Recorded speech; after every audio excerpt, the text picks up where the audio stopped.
भक्ति के बारे में बताया था।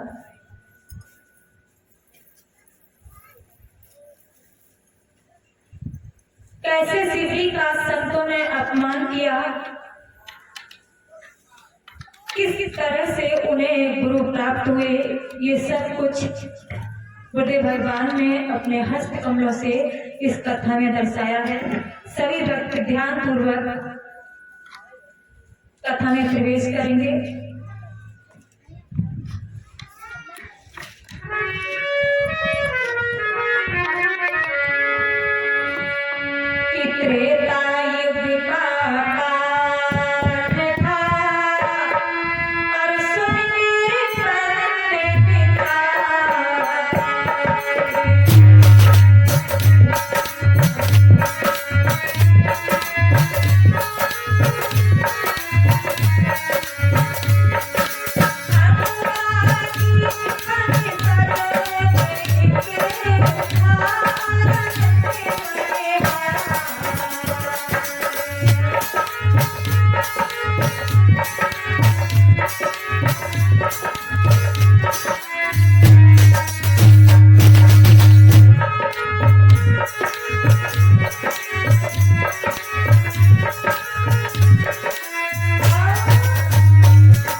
कि किस प्रकार से शिवरी ने एक नीच जाति में जन्म लेने के बाद भी और एक ऐसे परिवार में जन्म लिया जिसके माता पिता पूरी तरह से मांसाहारी थे।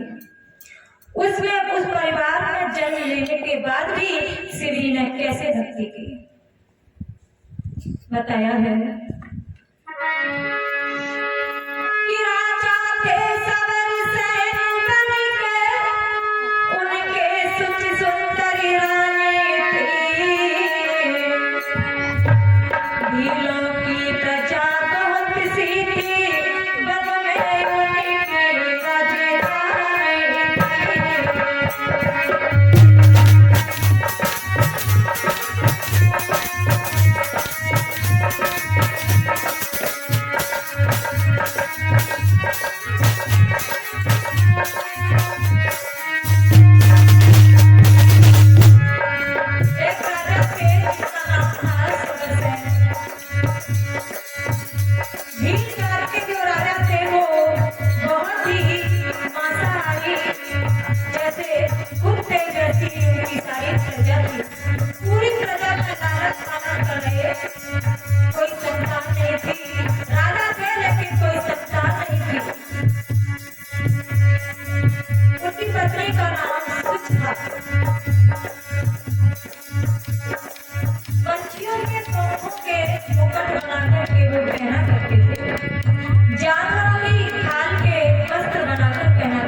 कोई संतान नहीं थी, इसलिए बहुत दुखी थे।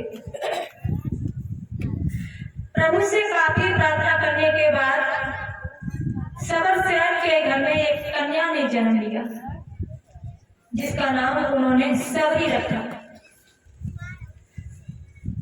सवरी यानी कोई पुत्र नहीं था, पुत्री नहीं थी, इसलिए सबर सेन ने उस लड़की को अपना पुत्री भी मान लिया, और पुत्री तो है ही, इसलिए उन्होंने अपनी पुत्री का नाम सबरी रखा कि जो कुछ भी है सबरी यही है।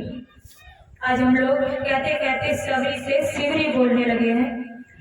जब शिवरी जन्म लेने बड़े होने लगती है। जैसे ही समझदारी आती है तो ये देखती है कि मेरे माता पिता जीवों की हत्या करके भोजन बना करके खाते हैं। ये देख करके श्री बहुत दुखी होती है।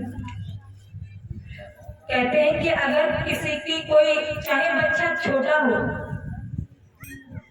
चाहे बड़ा हो, अगर कोई उसकी पिछली भक्ति जागी होगी, पिछले जन्म में उसने अगर कोई अच्छा काम किया होगा, तो मेरे भगत बंधु बचपन से ही उसे प्रभु की भक्ति में लगन रहेगी। जैसे ही सिवरी बड़ी होती है, माता पिता मांसाहारी हैं, सिवरी उन मांस को न खा करके, अपने घर भोजन न करके, जंगल में जाकर के पत्तों को, डालियों को, फलों को खा करके अपना जीवन यापन करती है। रोती है, प्रभु से प्रार्थना करती है, प्रभु मुझे इस दुनिया में आपने भेजा, लेकिन ऐसे माता पिता के घर भेजा जो मांसाहारी जीवों की हत्या कर रहे हैं, ये मैं सहन नहीं कर पाऊंगी। चुपचाप जाकर एकांत भवन में बैठ करके रोती है, प्रभु से बार बार प्रार्थना करती है कि लोगों को रोको, ये जीवों की हत्या कर रहे, पाप कर रहे हैं, मैं इस घर में नहीं रह सकती हूँ। धीरे धीरे सिवरी जब विवाह योग हो जाती है तो राजा सवरसेन को अपनी पुत्री की शादी की चिंता होने लगती है। पत्नी से बोल देते हैं कि मैं अपनी पुत्री के विवाह के लिए वर देखने के लिए जा रहा हूँ। राजा सवरसेन कुछ सैनिक को लेकर के दंडक वन में प्रस्थान कर देते हैं। चलते चलते सवराखन एक राजा थे, उनके राज्य में पहुंच जाते हैं। राजा सवराखन के जो मंत्री थे, उन्होंने ये सोचा हमारे राज्य में कोई राजा आया है, वो भी सेना को लेकर के आया है। ये सोच करके वो घबरा गए और भाग करके राजा से कहा कि कोई हमारे राज्य में आक्रमण करने के लिए आया है। राजा सवराखन ने कहा कि आक्रमण कर, कैसे पता वो आक्रमण करने के लिए आए हैं, क्यों आए हैं? जाकर के उनके पास जाओ, उनसे पूछो क्या बात है। मंत्री आते हैं, पूछते हैं तो सारा हाल बताते हैं कि मुझे पता चला है कि सवराखन का एक पुत्र है निषेधपान, उनके पुत्र के साथ मैं अपनी पुत्री का विवाह करने के लिए आया हूँ। मंत्री राजा को सम्मान के साथ सवराखन के पास ले गए। सवराखन ने अपने पुत्र का विवाह सिवरी के साथ तय कर दिया। कह दिया कि जाओ स्वागत बारात की तैयारी करो, परसों हम लोग बारात लेकर आएंगे। सवरसेन अपने महल वापस चले आते हैं। पत्नी से कहा, रानी परसों हमारी पुत्री की शादी होगी, वो अपने ससुराल जाएगी, और इतने स्वागत बारात के लिए इतने मैंने जानवरों को मंगवाया है। सिवरी पास में खड़ी होकर सुन रही थी कि परसों मेरी शादी हो जाएगी और मेरी शादी के लिए, मेरी जिंदगी के लिए, स्वागत के लिए इतने जानवरों की हत्या होगी, मैं ऐसा नहीं होने दूंगी। माँ के पास गई, माँ इतने सारे जानवरों को यहाँ क्यों मंगवाया गया है? रानी ने कहा, बेटी परसों तुम्हारी शादी होगी, इसलिए स्वागत बारात के लिए इन जानवरों को मंगवाया गया है। ये देख करके, सुन करके सिवरी बहुत घबरा जाती है, अपने कक्ष में पहुंच करके रोने लगती है, प्रभु अगर मेरी जिंदगी के लिए इतनी सारी जीवों की हत्या होगी तो कभी भी मैं स्वयं को माफ नहीं कर पाऊंगी। रात्रि हो जाती है, अकेली रो रही है, कुछ समझ में नहीं आ रहा। सिवरी ने अगर सोच लिया कि मेरी शादी हो गई तो पता नहीं ये पाप लग ही जाएगा, और पता नहीं मेरे साथ क्या क्या होगा, इसलिए क्यों ना मैं इस घर से चली जाऊं। तो बस यही सोच करके सिवरी रात्रि में उठ करके दंडक वन में प्रस्थान कर देते हैं। दंडक वन में प्रस्थान कर देती है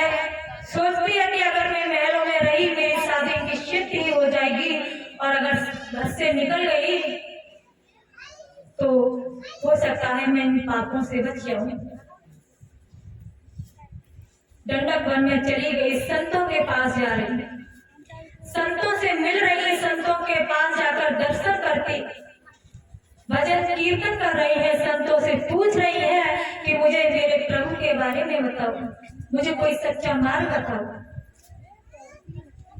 संत महापुरुष कहते हैं बेटी मेरे पास ऐसा कोई सौदा नहीं है जो मैं आपको दूं। आप एक लड़की हो, इसलिए अगर आपको कोई पूर्ण सद्गुरु मिल जाए वही आपको उस सच्चे मार्ग पर ले जा सकते हैं।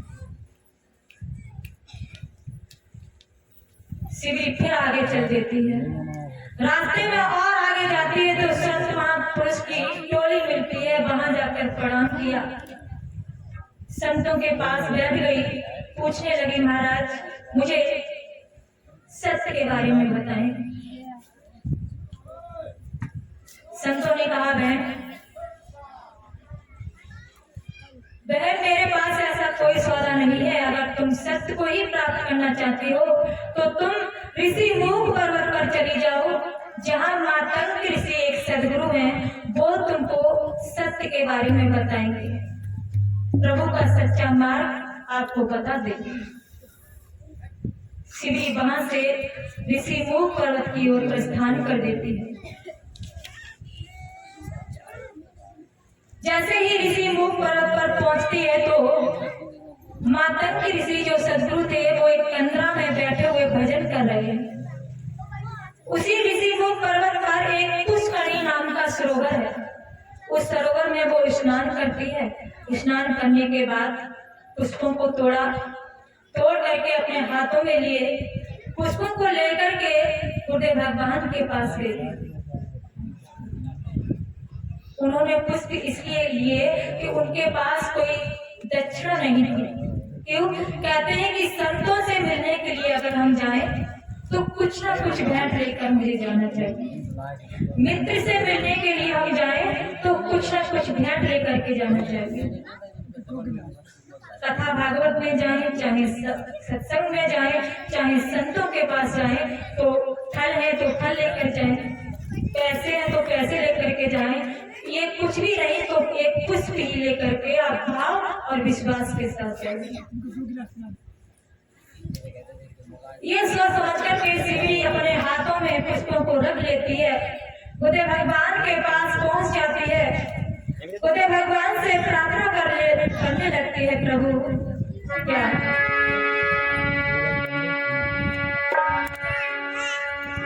कि बोले शिवरी गुरुदेव मुझे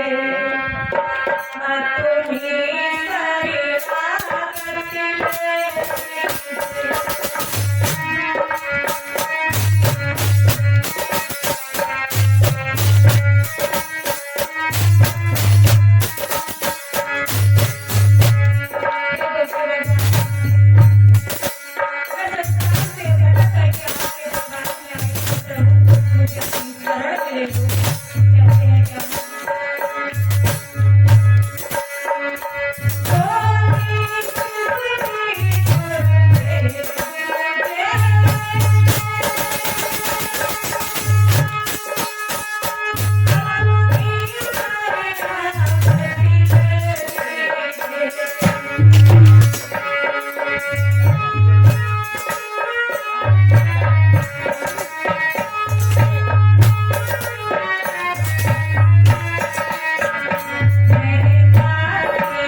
मुझे अपनी शरण में ले लो, प्रभु से प्रार्थना करती है। शिवरी की जिज्ञासा को, अभिलाषा को देख करके, लगन को देख करके सद्गुरुदेव भगवान शिवरी को वह उपदेश देने के लिए, दीक्षा देने के लिए तैयार हो जाते हैं। गुरुदेव भगवान कहते हैं बेटी मैंने अधिकारी हो, तुम्हें सत्य की खोज है, इसलिए आसन पर बैठ जाओ। मैं तुम्हें उस प्रभु के सच्चे नाम की परख कराता हूँ। तो गुरुदेव भगवान शिवजी को वही सच्चे नाम की परख करा रहे हैं जो प्रत्येक प्राणी मात्र के अंदर श्वासों में नाम भ्रमण कर रहा है। कहते हैं क्या है?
उसकी परख सद्गुरुदेव भगवान यानी मातंग ऋषि श्री कोण के अंदर ही जलवा दिखाने लगे।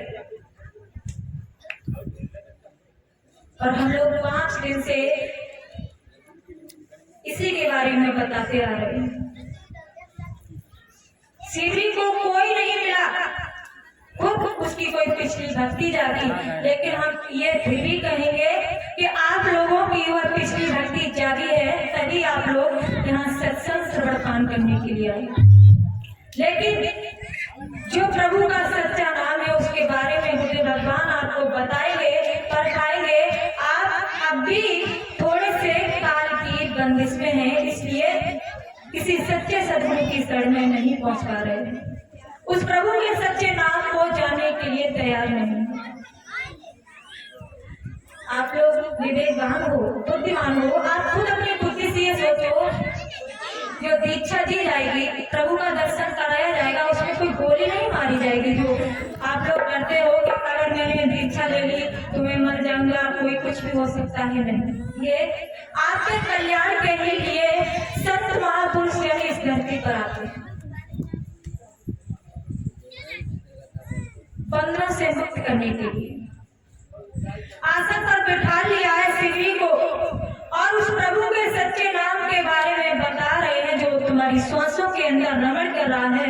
कहते हैं क्या? कि दिव्य पुरुष दर्शन किए और चित्ते काट बना, अनुरागी भक्ति सो जन्म जन्म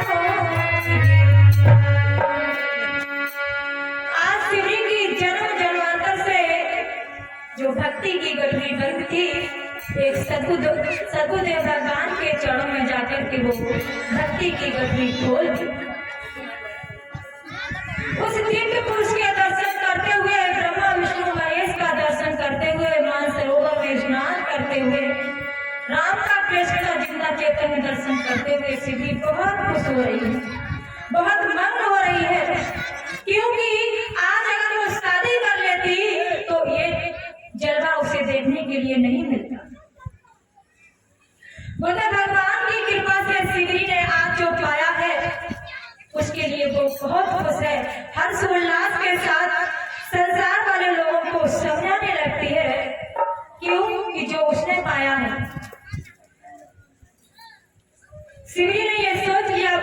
उसे ये नहीं बताता कि मैं इंसान को सबसे पहले ये सोचना चाहिए कि मैं कौन हूँ और मैं कहाँ से आया हूँ, और जब मैं मरूंगा तो कहाँ जाऊंगा। ये जानकारी दिलाने के लिए सदगुरुदेव भगवान पूर्ण सदगुरु की जरूरत पड़ेगी। आप जब तक स्वयं को नहीं पहचान लेते तब तक आपको कुछ प्राप्त नहीं होगा। आप दूसरे लोगों को भी नहीं पहचान सकते। जब आप स्वयं को पहचान लोगे तब आप दूसरे कोई भी व्यक्ति हो, कैसा भी हो, आप उसको पहचान लोगे। अगर आपने स्वयं को पहचान लिया तो आज से भी दिव्य विमान में बैठ करके लोग लोकांतरों में जाते हुए स्वयं को पहचान गई कि जिस घर से ये जीवात्मा आई वही उसी घर जाना चाहती है। संसार वाले लोगों को बताते हुए सीधी कह रही है क्या,